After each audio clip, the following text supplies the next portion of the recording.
All right.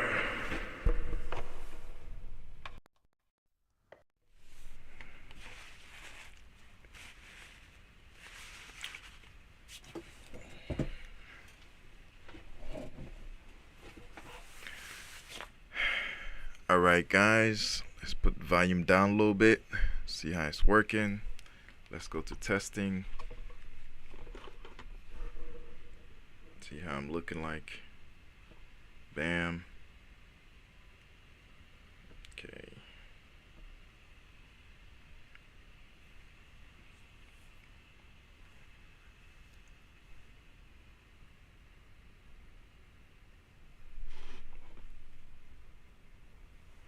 All right. So as I'm doing this, I need to send it to Facebook groups and all that because y'all be coming on later on. Meanwhile, the show has ended. So let's make it to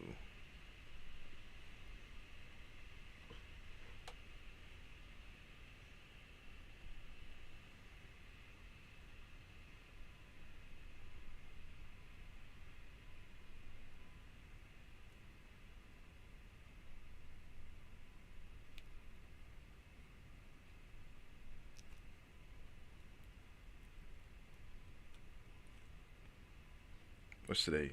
Oh, today's the 31st. Today's the 31st. Alright, so 10/31/25.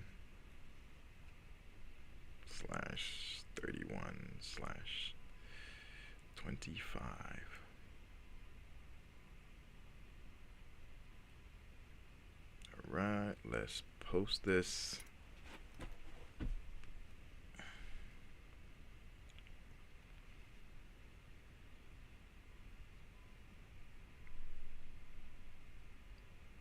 Share. I want to share with groups. Bam.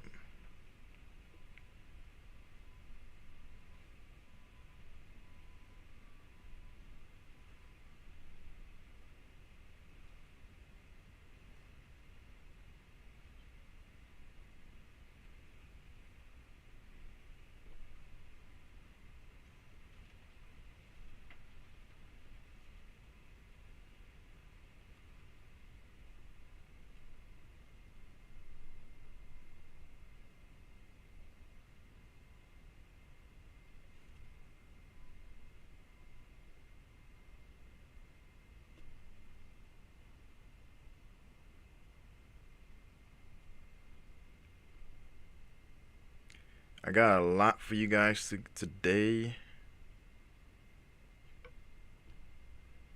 A lot for you guys today. Live on YouTube. Watch now. Oh, okay. I like that. Posts. Bam. There we go. There we go. There we go.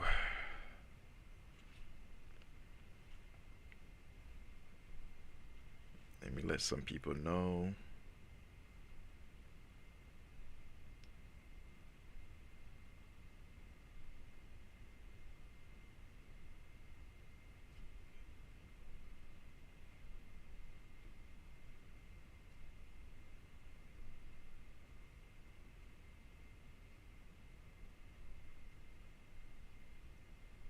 Almost done.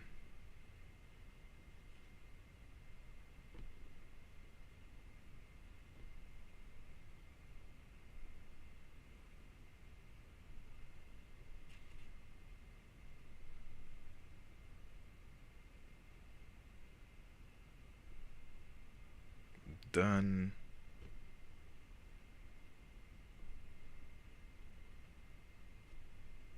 Done. Come on. Give me some more. I'm just sending it to friends and family members. I hope my sister comes on.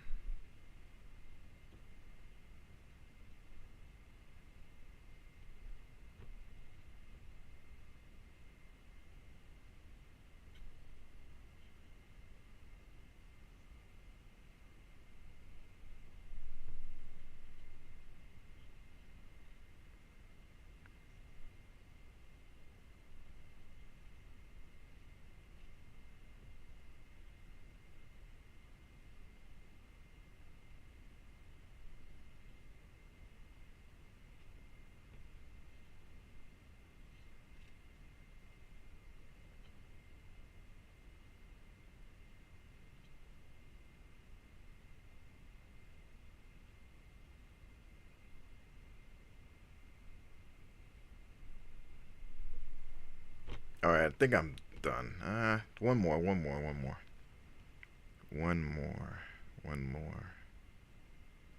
Come on, baby.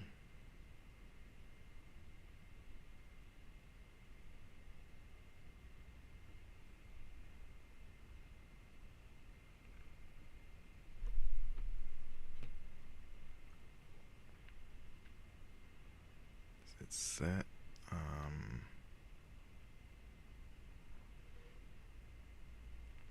right. Okay. And that's it. Last one. Last one.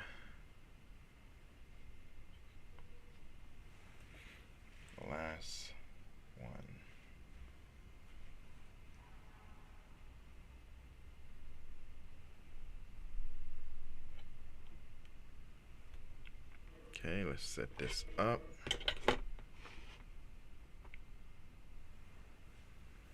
Okay, do I have good lighting? Let's fix the lighting. Oh, you can see a brother. There I am. Yo, what's up? What's up, YouTube? What is going on? What is going on? Yeah, I know I trimmed a little bit. I gotta go to the barber and get this done, cause you know. Yeah. All right. Let's start off by all right. Get my recording on.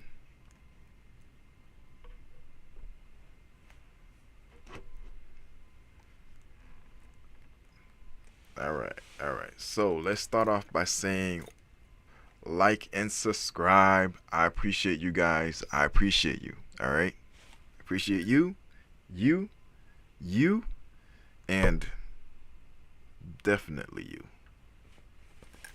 I'm just pointing at the walls. Nothing special. Yo, I hope my dad comes on. I actually look exactly like this guy. Watch.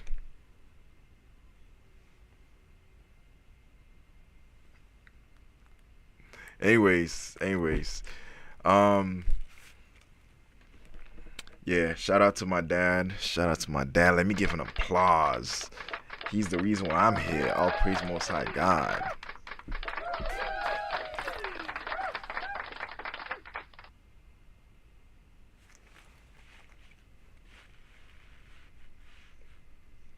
Alright, so let's get started. There's been a lot happening today. So many news. I don't think I can even get ahead of it. But we'll see what's up. You know, one thing I didn't talk about is like what's happening with the whole hurricane. Let me get something on that. Because I haven't talked about it at all, right?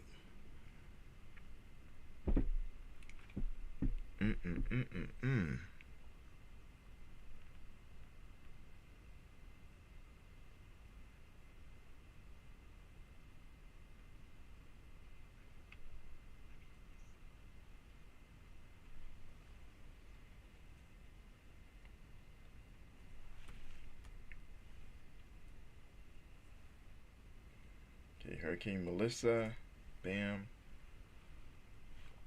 All right, let's see what the news says about that. All right, you know what? I may have to edit the channel, but it is what it is. We're gonna talk about it today. Right?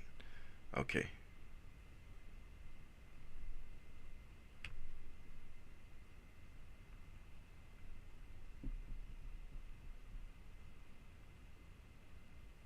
Come on in, sir.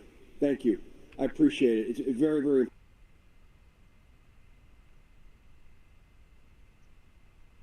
All right, let's blow this up before it gets worse, and then we're gonna segue to it.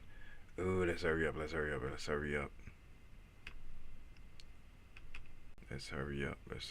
And then,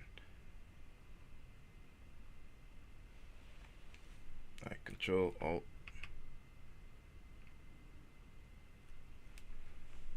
Okay, not too much. Control Alt. Okay, cool, cool. Enough for my microphone. Bam, bam. All right, all right. Okay, so everything is looking good. Everything is looking good, right? Let's like and subscribe, guys. If you're here, like, subscribe. I appreciate you. I appreciate you. I'm doing this for you. And you. And you. All right? So, without further ado, I kind of changed topic. I'm going to have to edit the title, but it is what it is. So, I'm going to start with the hurricane. So, in case you didn't know, I'm actually from Haiti, right? America calls it Haiti, right? So this hurricane went past DR and Haiti and then went to Jamaica. Boom. Right? IT, I think like 20 something people died or something like that. Check out the latest news. It'll give you the update on what's going on. So a lot's been happening, and the hurricane happened. I was gonna do it during, but it's like, there was just, I was waiting for people to get information before I was able to release stuff, because you don't want to release misinformation, right? So now that these news feeds are done, they're taking interviews, they're finding out what's happening with the people, and they're just giving details on like what's up. But Fox News, right, went over to Florida. Jamaica, and was able to give an eyewitness news from one of the natives that's over there. So, without further ado, let me transition over. Bam. Bam. Let's go. Let's go.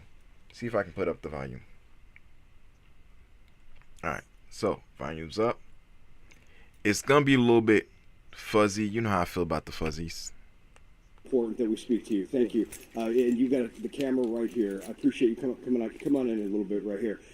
Your name, you're Minister of Social Security, and Colonel Charles, Minister of Labour and Social Security. Also, Member of Parliament for Southeast Clarendon, which is one of the most at-risk areas in the country. And let's get to that point right now. This track right now, as it speaks, is going to cut to the west of Kingston and through some of those central areas, south central areas of Jamaica. Your biggest concern as far as the residents right now and your mission? So, of course, the biggest concern is to save lives. Next is to mitigate or to minimize damage to property and to the community. It's not fuzzy anymore. You know how I feel about that. Let's give an applause. But also, let's give him an applause too.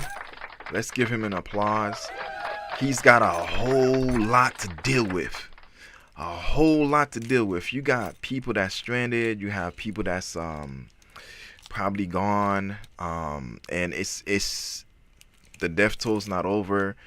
So as far as like counting, so there's a lot happening, even in IT, even in DR, Cuba also, right? A lot of these Caribbean islands face a lot of the aftermath of this hurricane. You have some places got hurricane winds that was hitting their places, ripping off roof off of buildings, right? Flooding happened to a lot of these Caribbean countries, right?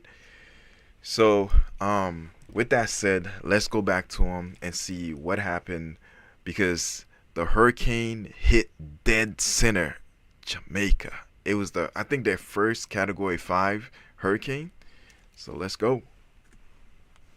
So we are, of course, urging all residents to go to higher ground. For instance, in Clarendon, St. Catherine, Manchester, which is where it's projecting to be now, we have shelters, evacuation centers. There are family and friends that are willing to take persons in who are in the low-lying areas or the flood-prone areas. And so we've already activated our communication protocol. And we've asked residents, and we want to urge residents who are listening, who are watching, to take this very, very seriously. The last time we had any landfall of a hurricane was in 2012 with Hurricane Sandy, and that was a Category 1. And there was significant destruction to bridges and to infrastructure, also to homes. So if we juxtapose that, look on what happened with us with Beryl, which was just the outer bands, it means we are looking on significant damage if this continues along this current trajectory. So we've asked persons to not wait until it gets to a point that it's difficult to evacuate or to save you, but rather to take early action. Several of these residents are very aware because they live in areas where we've had these kind of protocols many times. This is not the case where you should be saying, let's wait it out. Right. This is, if there's ever a time for you to listen and to take action, this is now. This is dire, life and death at this point. Exactly. It's at category 4 based on what I've heard. This morning at about 6 o'clock in the Rocky Point area, which is one of the areas along the southern coast, we were already seeing storm surges. Yeah. All right? And we're already hearing the roar and the wrath of the seas. And so it is. All right. So this is before the whole hurricane hit, right? Now I'm about to go into a little bit deeper. I'm going to let him talk a little bit more, and I'm going to go a little deeper into the aftermath of what happened. So this is like the beginning, okay? Just in case you guys are wondering, wait, it already happened. What is he talking about? All right. Very important that we take heed now. Another very important, message is for persons to secure their identification documents. I am the Minister of Labor and Social Security, and this ministry that I have had the opportunity to lead is the lead for the welfare coordination. One of the great difficulties that we've seen in the past is when we come in to provide any support in terms of distribution of relief supplies, payment of relief assistance in cash grants or in kind, we have to know who you are. And so we have to verify you with your national ID and your TRN. And many times, because of the destruction, persons lose those documents. Right. So we're asking the residents, as you evacuate, take your very important identification documents, secure them, put them in a Ziploc, put them in something that is waterproof, and make sure that you carry them with you. It will ease the burden of the process of providing that relief. All right. That should have happened. Hopefully everybody did take heed to that. But I have to go into exactly what happened, how it went, and then the aftermath. Because right now, it already hit. We're in current time. It already hit. And now, what happened? All right. So give me a second.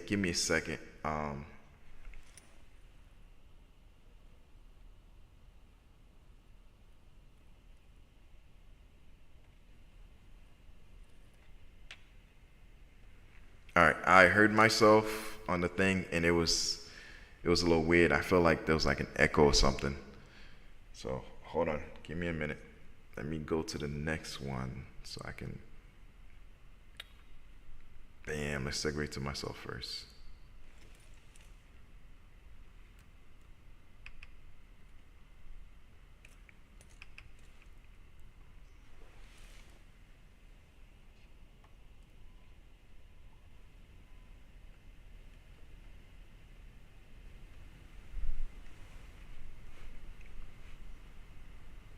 Okay, hold on 1 second. All right, so let me go to it. Give me a minute. Hold up. All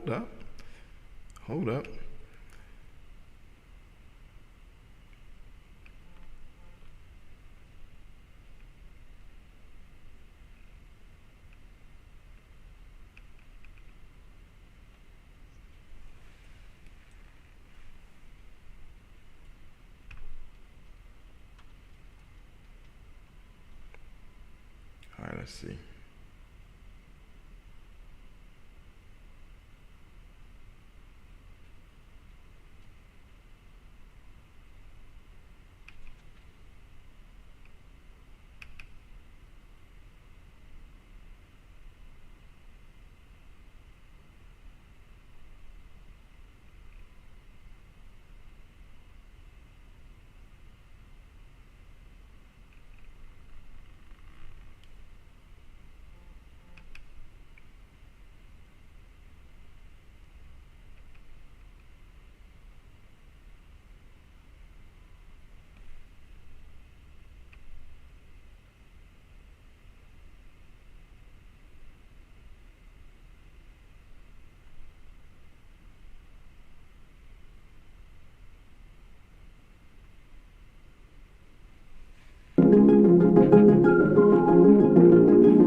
Give me a minute. Give me a minute.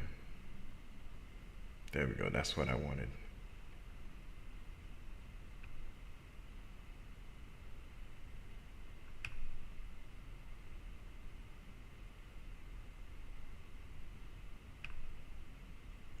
All right. So I got what I wanted. It's here. Give me a minute to just get it set for you guys.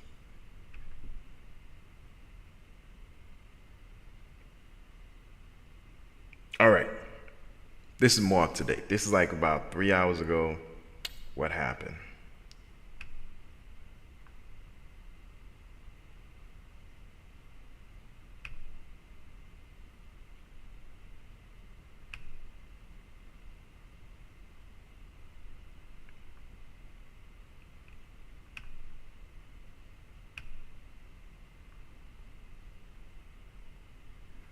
All right. You guys ready? You guys ready? I know you're ready. I'm ready. I know you're ready. All right. Man, golly. What did I do? Like,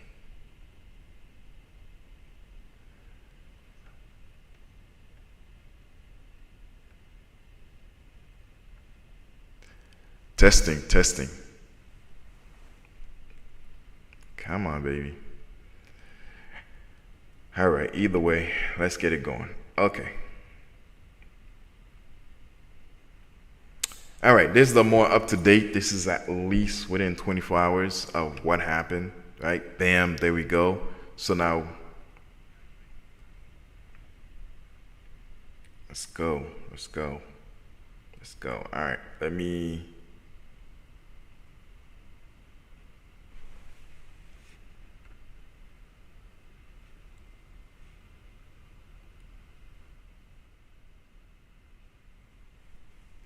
Okay. All right, hopefully it's good. All right, ready? Here we go. Bam. Let's take off the... Nations continue to rebuild from the storm. Officials say at least 45 people are dead, mostly in Jamaica and Haiti. CBS News correspondent Jason Allen brings us the latest on recovery efforts in Jamaica. Search and recovery efforts are stretching into a third day after Hurricane Melissa made landfall in Jamaica as one of the strongest Atlantic hurricanes on record. Before and after satellite images show entire areas destroyed. Nearly 500,000 people in Jamaica still don't have power, and damage to infrastructure has made communications here nearly impossible.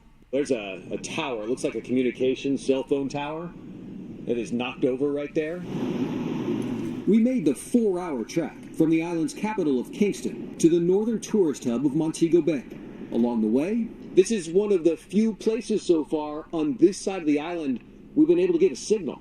for more than 50 miles, we passed trees snapped in half, homes torn apart, and saw lines of drivers desperate for fuel. What are you waiting in line for? Where are you trying to get? Yes. Stranded tourists Alicia and Destiny White, sisters from Tennessee who traveled here for a birthday celebration, have tried to fly out of Montego Bay for days, but say they're making the most out of the situation. I feel like we've exhausted a lot of options, and right now we need to just take a breather. The ultimate.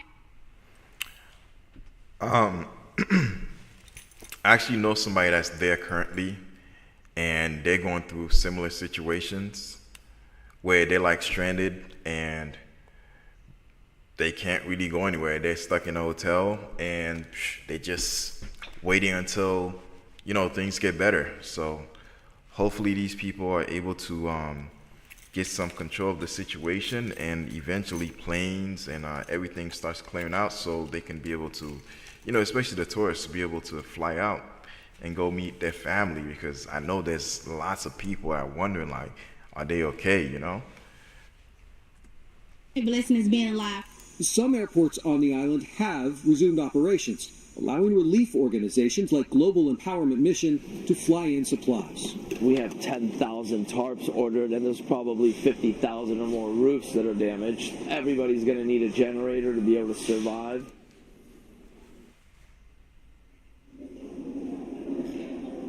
Most of the people that you see back here behind me, they are tourists. They've been trying to get off the island for days. They took 3-hour taxi rides or bus rides from Montego Bay. Most of them have flights, some of them don't. They just wanted to be here at the airport and hope that they're able to get back home. Such an important glimpse as to what so many are experiencing there, Jason. As assistance comes in, though, what kind of challenge are aid groups facing? Yeah, I want to know that too. They're facing some of the same challenges that these folks face, which is they have trouble getting to the airport. Aid groups are going to have trouble getting out into some of those areas. There are hundreds of roads that are still blocked off. And the expanse of damage, Errol, is... Yeah, I think we saw that earlier where I was watching a couple more footage, and a lot of the trees flew, the trees snapped into the roads. Most of them are like major roads, and since a lot of them went into the way of the cars where they just all over the roads, people are trying to cut them up to try and remove it, but it's a hassle. I think by now they might have gotten a little bit further, and also, you know, people need gas and stuff like that. So it's a lot of things going on right now, and hopefully these roads can get clear, tourists can get to the airports, to their homes, and then the people can start rebuilding. You know what I mean? In all the Caribbean islands, you know. It's hard to describe unless you're there and you see it. Power out for miles and miles and miles, and probably a lot more homes and people to address right now than they have the resources actually here yet to get out to those people. Jason Allen and his crew riding out the storm in Jamaica and experiencing the aftermath so we can get a first-hand look. Jason, our sincerest thanks to you all. Thank you. That was wonderful. What's this? Okay, pause. We have been driving all day long, moving through some of the most affected areas in southwest Jamaica. We left Kingston very early this morning, and you see some of the journey that we have experienced. Unbelievable. Wow, you see these cars? Whoa, that's gonna take some time for that water to start to clear it out. Scenes. Going through water, going through rock slides, meandering through trees that are down and power poles, and now we find ourselves almost to the coast, but all this area is impacted by the... Okay, these are some of the roads I saw earlier, a day ago, and a lot of them were blocked by trees, so that's good to see some of them are clear. Most extreme winds of Hurricane Melissa, unfortunately. This is middle quarters in St. Elizabeth, and you just look at all of this destruction here. Unbelievable. Convoys of vehicles trying to get in and out, people begging for water and food. We have given out some of that water, what we had, at least. It's hard to get that anywhere.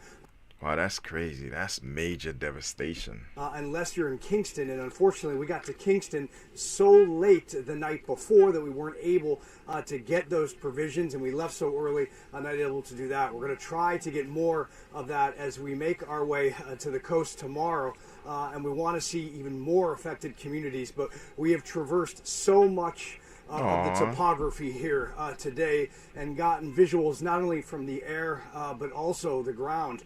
And I want to show you something. You know, the only way that we're sending all of this content out in signals is the Starlink. And you look at it, this is the only way that we're getting this out. A photographer, Pete, Jared Maloney, meteorologist, behind the lens right here. And you look at this home, and I just want to walk over here. We gave them some water earlier, and I just want to see how they are doing. We're going to carefully walk through. Are those electrical cords? Yeah, that guy needs to be careful. This debris field. I'm Robert Ray with Fox Weather. Are you guys? Your house is gone. Are you? Man, are that's you okay sad. right now? That's really sad. What is the plan? I'm not sure. We gave you water. We're going to come back through this way tomorrow. We'll try to give you guys more. But are you okay? Well, yeah, so far. Aww. How are you holding up? Are you all right? Yeah. This is the toughest thing anyone's gone through. Damn, this hurricane destroyed their home. Wow. What's your name? I'm Chin. How about you? What's your name? Jordan Parkinson. Oh, that's pretty. That's so pretty. Gentlemen, I want to talk to you guys, if I can. Just moving through here. Complete disaster. The inside of your home exposed. Are you okay? Yes, so far. Are you getting any kind of aid in here right now? No. What was it like 48 hours ago when the storm came through here? Yeah, I'm curious about that too, because like it looks like they trying to hang on, but like this thing, do you see the trees? Guys, look at the trees in the background. If you look at them, you got trees that are snapped off. Man, this hurricane took a lot of stuff away. And whew, that's devastation right there. There's literally no trees in the background with lush green at all. Look at that. All of them are snapped off. Literally, the hurricane just snapped them off and just took them away. Can't explain. Rough. Unexplainable. Yeah. Let me ask you over here. What this was like. Hey, sir. Robert Ray, Fox Weather. What, I'm going to sit next to you. What was this like? Terrible. First ever experience. Yo, is that my dad? Oh, snap. My dad's on the chat. What's going on, Pops? All right, let's listen to him. Like this, you know? Let's put the volume up a little Everything bit. gone right, like it almost go. You know, when it break down, to get out, try to look some shelter somewhere. You know? Tree breaking, zinc flying. It was very, very devastating. I cannot imagine. I can't imagine the fear and the terrifying feeling. Wow. Shoes, clothes, look, everything. Mattress, bed, everything. We couldn't do anything. Wow, that's sad. This stuff is all over the place. What did you guys do at this point? What will you do in the coming days? Well, we need back some help, yeah, to put back somewhere to live. That's the first thing. Because we live in nowhere now. And you need food, you need water? You need food, need water, need help, yeah. Yeah, they gotta need all that. We're gonna see what else we have in here as far as food and in the back of our truck. Be thankful. Oh God, it's the least Wow, we can do. wow. All right, let me pin over to the next. Let me see what he thinks right here. The next. Wow, that's sad. How are you holding up? Well, I'm holding up pretty good, but it was devastating. Things we never experienced this before. Oh my God. This is like hell. It's like hell. We never experienced. We lost everything. Listen, I know he's got a lot to say, but you know what? Ultimately, thank God he's alive. Thank God they are alive, you know? Man, I'll take damage, whatever, but as long as I'm alive, because, you know, when you're alive, you can rebuild, you can start over. It's going to be tough. It's going to be tough. Let's transition back. Yo, that is crazy. Man, that's devastation. Tomorrow, I think is it tomorrow? I don't know. I'm going to have to find some time to do some news on the other Caribbean islands. But yeah, that's sad. But thank God they're alive. Hopefully the news anchor looks like he said he's gonna get them some stuff, so they're getting coverage. So hopefully the aid comes over and able to give them some more water and all necessities to help them out, you know. But yeah.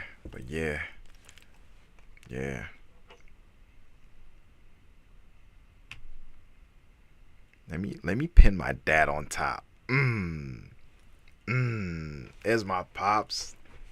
Yo, what's up, Dad? All right. Yeah. So, wow. These islands went through a lot. Man. Alright, guys, like, subscribe. Right? I got more coming, but for now, this segue to another one. Yeah, yeah, like, subscribe. I appreciate you guys. Let's see if I can go to the next one real quick.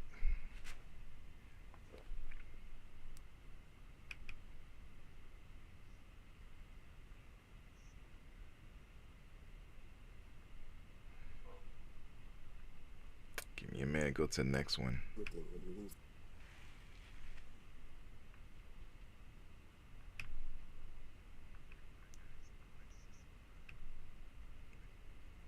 Okay.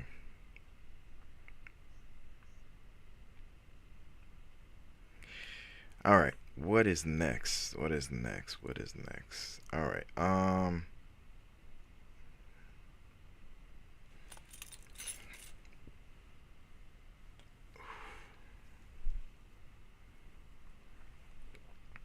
Let's talk about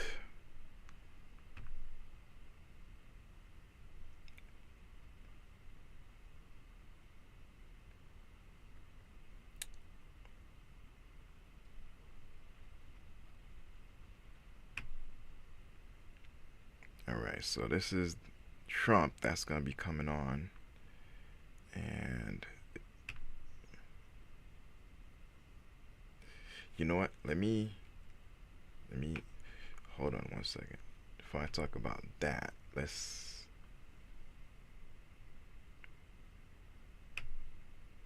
We're gonna go back a little bit.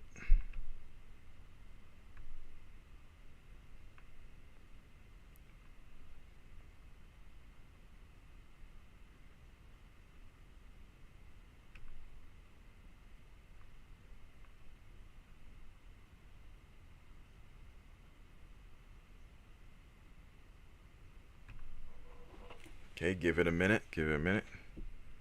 All right. Cool, cool, cool.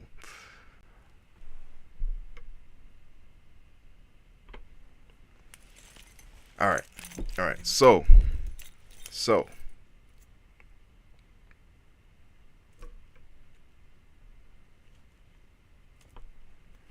right. Let's get started. So, with all this stuff talking about tariffs and all that, right? What happened before? And let's focus on the economy, e-commerce, the e-commerce world, because that's what I'm in, right? The e-commerce world, right? So e-commerce and all that stuff is what we do over here, right? So in case you didn't know, my channel is somewhat focusing right now on news. Kind of changed the title, but I'm primarily do apparel. I do screen printing, logos on t-shirts, hoodies, hats, mugs, whatever, and that's what I do. So back to business focus, right? And let's see what happened with tariffs and everything. How is it affecting e-commerce? What happened? And let's go. Bam. All right, let's segue onto it. Okay, let's go. Dusty Kenny is getting her products ready to sell on Amazon. We make baby spoons, baby placemats, bento boxes, bowls, plates, cups, and we manufacture them in China, and they come via sea in all these boxes here. But now Kenny is facing a giant additional cost, a 125% tariff on all her goods coming from China. We have tens of thousands of products here in this warehouse, and when you add a tariff to all of that, and you're trying to absorb that for your customer to not raise prices on them, that adds up to an astronomical amount. On April 2nd, Trump announced big, aggressive tariffs, a 10% baseline on nearly all imports to the U.S., and far steeper rates on many nations. In a few moments, I will sign a historic executive order instituting reciprocal tariffs on countries throughout the world. Reciprocal, that means they do it to us and we do it to them. This is my livelihood. This is how we put food on the table. So this is about 6 months ago, just so you know, right? This is 6 months ago. Now things have changed. The world of e-commerce has changed. And here we are today, right? Wait. My friend said something. All right. Hold on.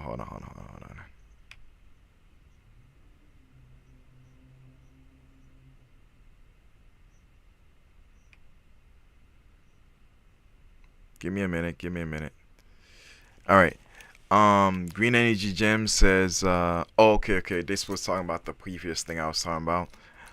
Are so smart they didn't even know a storm was coming before planning their trip. Wow. Yeah, they had said the storm was coming way before that. But I guess a lot of people made their trip and they got stranded. So it is what it is. All right. But let's get back to the economy, right? And see what happened with these people and how it started affecting them. Table, it could put me out of business. Stocks tumbled amid fears of reciprocal tariffs, rising prices, and slowing consumer spend. Although Trump did put a 90-day pause on tariffs for some countries on April 9th, prices will go up in the short term. There's no doubt about it. CNBC sat down with 8 U.S. businesses who sell on Amazon to find out how the new tariffs are having an impact on their prices, their competitors in China, and their customers' willingness to spend. I know one thing. I purchased a lot of my equipment from China, right? And I purchased everything early before this guy came into office. A lot of people was asking, why do you have this? Why are you getting that? Why are you getting this? And that's the reason. I knew tariffs would be coming, and way before he was in office, right? Because that's all he was talking about during his administration. I mean, during his campaign. He said he was going to go and put tariffs. And then he said he was going to do some more tariffs. And then he said, oh, everybody getting tariffs. So I was like,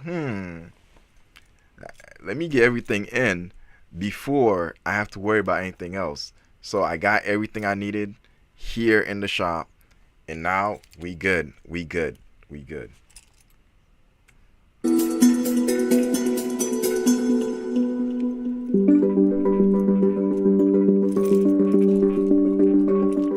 Tariffs have been around since America's early days, but since the creation of the federal income tax in 1913, they've become a smaller and smaller portion of federal revenue, with some notable moments of tariff increases along the way. By the 2010s, the average tariff was just 1 to 3%. Then Trump sent tariffs soaring during his first term, taxing steel and aluminum from U.S. allies, threatening tariffs on Mexico and Canada, and launching a trade war with China. Sound familiar? Brands come to us panicked about tariffs. We started talking to our clients. You see that? You got to learn from patterns. When he first came into office, that was what he did. Now he came into office again. Don't you think he was going to do the same thing? Most of the stuff he's going to do is a continuation of what he already did and what he's already going to do. Look back in the past and you'll understand the future. About recommending getting out of China a long time ago, when the first round of tariffs came in. And then Biden became president. We said, Biden's not going to remove it. Sure enough, most of Trump's first-term tariffs continued under Biden. And now Trump's back. He started with a 10% tariff on most Chinese goods in February. China retaliated with an added 15% tariff on some U.S. imports. Trump raised the China tariff to 20% on March 4th. That's also when whopping new 25% tariffs on Mexico and Canada went into effect. I was in a state of shock. And it was very sudden. We have to stop everything. We cannot afford selling goods anymore. Portable Winch Co. has been making its car winches in Canada for more than 20 years and simply driving them an hour to the U.S. border for duty-free shipping to American customers, until now. The U.S. is a growing market for us. It represents like 22% of our sales. We are questioning ourselves if we just move our focus to Europe. Is it really a negotiation tactic? Maybe. I hope so. I sincerely hope so. Then on April 2nd, Trump made his biggest move yet, reciprocal tariffs on 180 countries, with an average rate the highest it's been since the Great Depression. Golly. There's a blanket 10% tariff on nearly all imports, 20% on the European Union, and big tariffs in Asia, 32% on Taiwan, 46% on Vietnam, 49% on Cambodia, although Trump did put a pause on tariffs for some countries on April 9th.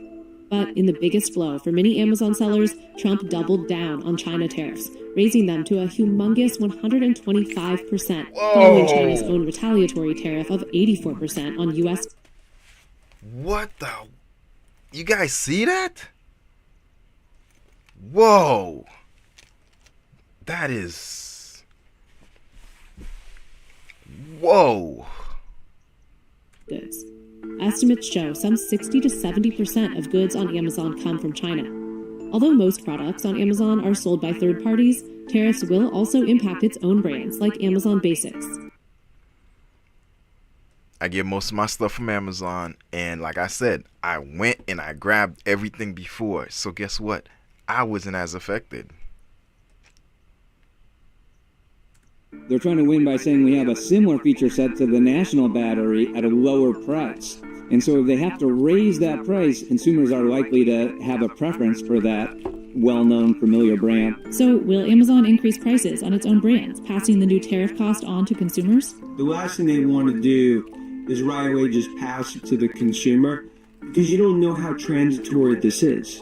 I think if it extends after, call it 6 months, then a lot of those ultimately get passed to the consumer. As for whether third-party sellers will need to raise prices, I will hold my prices for as long as I can and just absorb those tariffs, because I'm already competing against those Chinese sellers that are undercutting me. On Amazon, we'll probably increase the price by 10 to 20% at some point. Tariffs are going to increase the price of toys for the consumer. There's no doubt about it.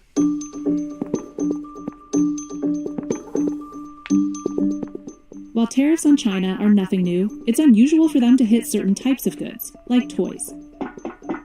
I mean, it's real steel. This is a real steel, really tangible toy. This toy retails for $29.99. This will end up costing $5 to $10 more as these tariffs fully pass through. Jay Foreman runs Florida-based Basic Fun. With $200 million in annual sales, its well-known labels sell on Amazon and at retailers like Walmart and Target. Tonka trucks, Care Bears, Lincoln Logs, Tinker Toys, Light Bright. And as with most of the toy business, we make the overwhelming majority of our product in China. China, has a tremendous workforce, and not only a tremendous workforce, but they've invested in the infrastructure to create a toy manufacturing supply chain. Because of China tariffs during Trump's first term, Foreman says a lot of toy manufacturing has moved to Vietnam, Mexico, and India in the last 5 years. The interesting part there is that most of the factories that operate in places, toy factories anyway, that operate in places like Vietnam, India, and Mexico are owned by Chinese anyway. So you're sort of not escaping doing business with the Chinese. It's been crazy. Sometimes we find information because we get an invoice or we see the customs entry document and we're like, well, what? What do we charge? What do we charge again? John Covey owns St. Louis-based Genius Games. He does the majority of his yearly $2 million in sales on Amazon and makes his science-based board games in China. The actual machinery to manufacture. That's actually pretty cool. That's pretty cool. Whoa, that is pretty cool. I like that. I'm into science and stuff like that, so I would love to have a board game like that for my kids. Manufactured at the quality that we need primarily exists in China, and we have not seen samples that will compare to the same level of quality. And toys are just one category among many that rely on China for manufacturing and assembly due to lower costs. See, I like that about China. When they doing stuff, a lot of people scrutinize them for not having the proper industry settings, but majority of the time you're looking at their factories, this is what you see. You have people in uniform, special gears being put on, PPEs. Oh, Mike, that dude's on. Mike, that dude said, what up? What up, homie? What up? What up, homie? Yo, Mike, that dude, my dad was on here. Yo. But anyways, I like that. That was some good support. But back to China. China. Listen, a lot of people may hate on these guys, but the stuff they're doing is just amazing, and they're getting better. Their quality control, in my opinion, is way better than India. I don't know. Maybe I don't know better because I haven't seen much of their videos and like how they have things set up. But they're always in a factory setting. You have YouTubers that's going over there because they have products, and they're showing you that. I saw a short to Pops. Yeah, I saw a shout out to Pops. Facts. Yeah. So, man, these guys are doing big things. I call him the architect of the world. And established infrastructure. This is one of the most amazing pieces of technology, and this thing is made in China. And whether you're making a Tonka truck in China or an Apple iPhone, they figured it out. Almost all electronics that U.S. consumers like to. His little tip, my pops, my dad, informed me. So I asked my dad, like, yo, what's going on with China and what they doing? And, like, is it true that these companies from the U.S. taught them all this stuff? He said, no, son, you don't know what happened? I'm like, no, what happened, Dad? He said, during China's revolutionary boom, they started giving free colleges to a lot of their people. They got them ready, taught them to learn tech, product manufacturing, understand how to talk to people. They even had classes so they can learn different languages. And then they were able to give them money to go out and get more people from other countries to come over, because what they did was they set up an industry of producers, and then all they did was just have people come over, whatever they want to do. They had engineers ready, they had doctors ready, they had anything you can think of in the field ready for people to come in and be like, okay, cool, I want to create this hoodie, I want it to look like this, like that, and then this is the schematics, make it. No problem. You got the money. They start you out with like maybe 1,000 or so, right? I think it's like at least minimum 10K or more back then. Now it's probably more. And they give you an assembly of samples and lineup of products to test and let them know what you want. And if you like something, they would go and produce it. They were way ahead of the game.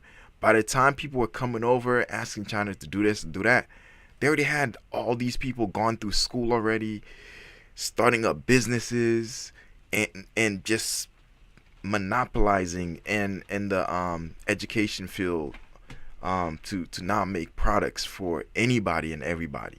You know what I mean? So yeah, so they were ready way before. A lot of people say, oh, it's because of companies from other countries coming over that gives them schematics, things like that, that they're able to be where they are. No, China was ready way before. All they did was just have you guys come in and tell them what you want, and they made it. But they had the engineers, they had the doctors, they had the product engineers, they had like all these people ready to go, right? Are fabricated in China. The vast majority of textiles are milled in China, whether the apparel is actually put together in China. Oh, scientists, all that. Or not. Other categories like teas can't easily. In agriculture, they had people going to school for agriculture. They already learned how to build, design. They had systems set up to understand how to grow. It was way before people were coming over with ideas on what they wanted to do. Be grown in the U.S. because of the climate. You need high humidity. Usually you need to be at a very high altitude, and those things only come together in certain parts of the world. So, like the green teas that we use are only really grown in coastal China. The black teas are grown in India. Baltimore-based Zest makes high caffeine teas. About half of its $3 to $4 million of annual sales happen on Amazon. It's those components that are the most troubling. If you don't really have a U.S. option, and just you have to pass on the cost eventually.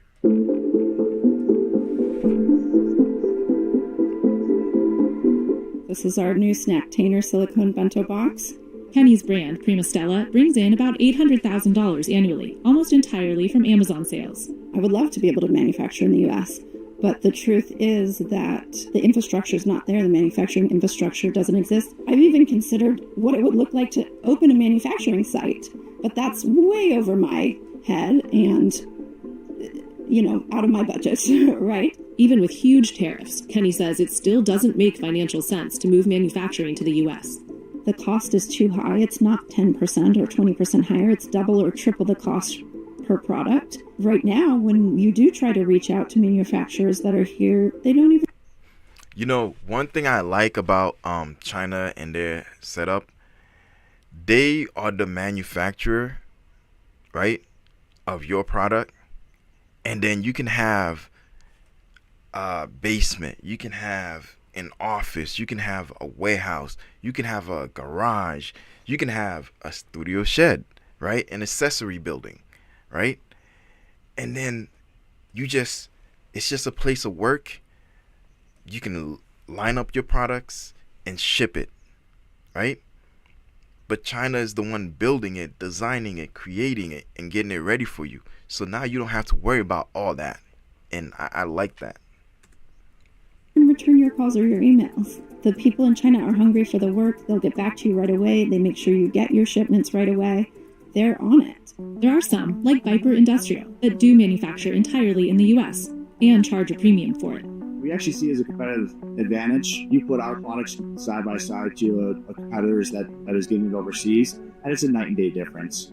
Dane Rush and his brother own the Green Bay-based business, selling some $30 million annually of stools and other shop equipment that range in cost from $350 to $650. You can go to, a lower value store and buy a stool at $40 or $50, maybe even cheaper. We're not going for the buyer that's looking for the cheapest price. That's not our market. Now he's considering taking on manufacturing for others who rely on countries hit hardest by the tariffs. At the National Hardware Show, we actually got asked by many vendors if we could be an OEM for them. So I think there's a huge opportunity for OEM manufacturers to start taking on more work from these people that were purchasing overseas and start making it here in the United States. This may be true for some categories, but not for any of the other Amazon sellers we spoke to. Instead, they've been looking to move manufacturing elsewhere overseas. During the first presidency of Trump, we noticed that the tariff was going to impact our industry, especially with furniture being hit. So at that point, we set up our first joint venture factory in Vietnam. William Su runs a $70 million New York-based home and kids brand called XIIN, founded by his mom, now sold at Costco and Amazon. And then also I've visited India twice already within that last 6 months. All right. Let me pin over to me. Right? Let me pin over to me. All right. Oh, what's going on? Appreciate you guys. I gotta get ready to go to work. So, guys, I'm out. Like, subscribe, Levi Pell. We out. I have some more things I want to talk about as far as clothing and stuff like that. I got some videos I gotta do, but in the meantime, there's not enough time. But like, subscribe. I appreciate all of you. Thank you for being here. Thank you. Woo! Let me give you guys an applause. Yeah. Car got gas. I'm ready to go. All right. So thank you. All right. All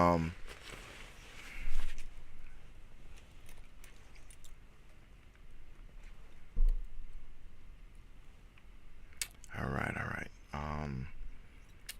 Yeah, so we're gonna get back to the regularly scheduled program. I want to do the little bit of the news, maybe like 2-3 segments, and then 2-3 segments of like other stuff. I want to talk about more business things, but it is what it is. Hey guys, if you're here, I'm about to be out, but check out Anton Daniels' Millionaire Morning Show. This guy is the reason why I'm bringing you guys this good content, right? So check him out, Millionaire Morning Show. I'm about to go watch it right now. Shameless plug. All right. So without further ado, I gotta go, but I appreciate you all for being here.